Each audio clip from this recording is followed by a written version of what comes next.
Hello student, now open your chapter 13, page number 128. Heading है speed of sound means ध्वनि की गति। Student, ध्वनि अलग अलग मीडिया में अलग अलग गति से यात्रा करती है। जिस गति से ध्वनि तरंगे यात्रा करती हैं वह माध्यम की प्रकृति और घनत्व पर निर्भर करती है। माध्यम का घनत्व जितना अधिक होगा उस माध्यम में ध्वनि की चाल उतनी ही अधिक होगी। तापमान, वायुमंडलीय दबाव और आर्द्रता जैसे वायुमंडलीय स्थितियों के साथ ध्वनि की गति में परिवर्तन होता है। इसलिए हम शब्द का प्रयोग लगभग ध्वनि के गति के साथ करते हैं।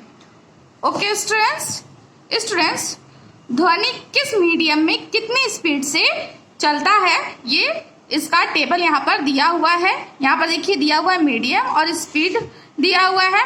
गैस किस मीडियम में और कितनी स्पीड से चलता है, लिक्विड किस मीडियम में और कितनी स्पीड से चलता है, और सॉलिड किस मीडियम में और कितने स्पीड से चलता है। तो इस टेबल को आप पढ़ लीजिएगा, इसको लर्न कर लीजिएगा। स्टूडेंट, ठोस पदार्थ में ध्वनि सबसे तेज चलती है। उदाहरण के लिए स्टील में ध्वनि की गति 5960 मीटर पर सेकेंड है। तरल पदार्थों में धीमी, उदाहरण के लिए पानी में ध्वनि की गति 1531 मीटर पर सेकेंड है। और गैस में सबसे धीमी, उदाहरण के लिए हवा में ध्वनि की गति केवल 340 मीटर पर सेकेंड है। नेक्स्ट हेडिंग है terms related to sound waves means ध्वनि तरंगों से संबंधित शर्तें। स्टूडेंट, ध्वनि तरंगों के रूप में गमन करती है। तरंगों की विशेषता 3 मूल मात्राएं होती हैं, अर्थात आवृत्ति, आयाम और समय अवधि। स्टूडेंट, हम आयाम, आवृत्ति और समय अवधि की व्याख्या करने के लिए एक साधारण पेंडुलम मीन्स सिंपल पेंडुलम का उदाहरण लेंगे, एग्जाम्पल लेंगे। यहाँ पर देखिए सिंपल पेंडुलम की बना हुआ है। स्टूडेंट, एक साधारण लोकल के एक छोटी धातु की गेंद होती है। यहाँ पर आप देख सकते हैं एक छोटी सी गेंद होती है जिसे बॉब कहा जाता है। एक लंबे धागे से एक कठोर समर्थन से निलंबित कर दिया जाता है और एक धागे से इसको एक रॉड में इसे लटका दिया जाता है ताकि बॉब आगे और पीछे स्विंग करने के लिए स्वतंत्र हो। इसको लटकाने से क्या होता है, ये जो बॉब है यानी जो छोटा गेंद है वो आगे पीछे क्या हो सकता है, वो स्विंग कर सकता है, मतलब चल सकता है, गति कर सकता है। यहाँ पर देखिए फिगर बना हुआ है। स्टूडेंट, लोकल के गोलक की एक चरम स्थिति से दूसरी चरम स्थिति और पीछे की ओर गति को लोलक का दोलन कहा जाता है। Okay students, point number first है amplitude of the pendulum means pendulum का आयाम। स्टूडेंट, चूंकि लोलक इधर उधर दोलन करता है वह अपनी मध्य स्थिति से दोनों ओर से गोलक का अधिकतम विस्थापन लोलक का आयाम कहलाता है। इस प्रकार यहाँ पर आप फिगर देख सकते हैं, जो ये लोलक है ये अपने क्या है, दोनों तरफ क्या कर रहा है, गतिमान है, गति कर रहा है। इसको हम क्या कहते हैं, आयाम कहते हैं। स्टूडेंट, इस प्रकार विस्थापन ए बी या ए सी को आयाम कहा जाता है। पेंडुलम का इसे ए द्वारा दर्शाया जाता है और मीटर में मापा जाता है। जब कोई पिंड हवा में दोलन करता है तो हवा के प्रतिरोध के कारण दोलन का आयाम धीरे धीरे कम हो जाता है। नेक्स्ट है पॉइंट नंबर सेकेंड है time period of the pendulum means pendulum की समय अवधि।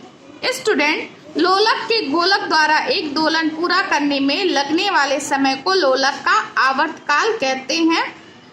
लोलक के गोलक द्वारा एक पूर्ण दोलन के लिए लिया गया समय अर्थात चरम स्थिति B से C तक और वापस B तक यात्रा करने में लिया गया समय लोलक का आवर्तकाल कहलाता है। जब तक दोलन का आयाम छोटा है, पेंडुलम प्रत्येक दोलन को पूरा करने के लिए समान अंतराल लेता है।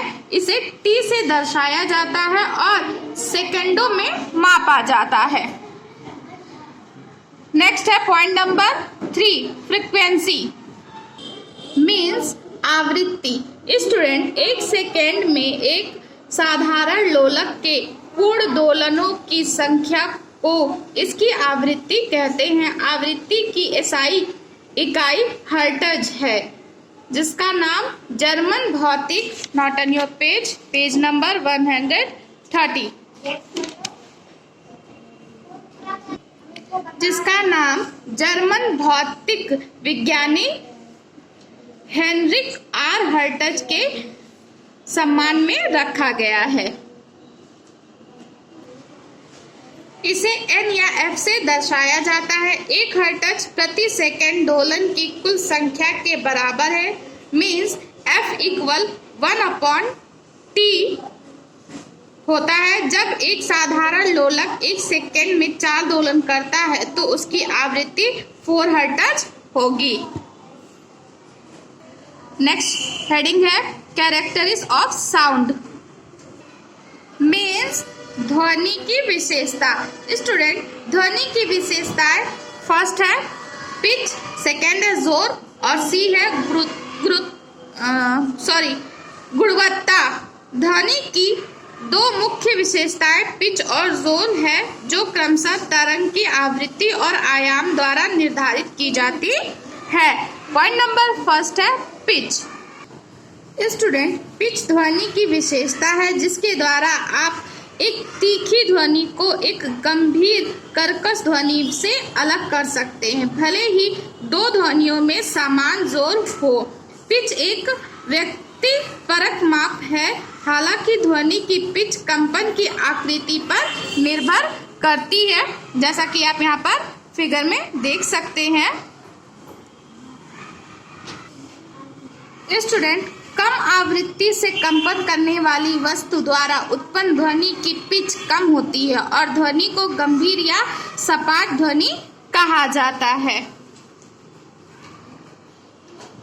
उच्च आवृत्ति के साथ कंपन करने वाली वस्तु द्वारा उत्पन्न ध्वनि की पिच अधिक होती है और ध्वनि को तीखी ध्वनि कहा जाता है, जैसा कि आप यहाँ पर फिगर में देख सकते हैं।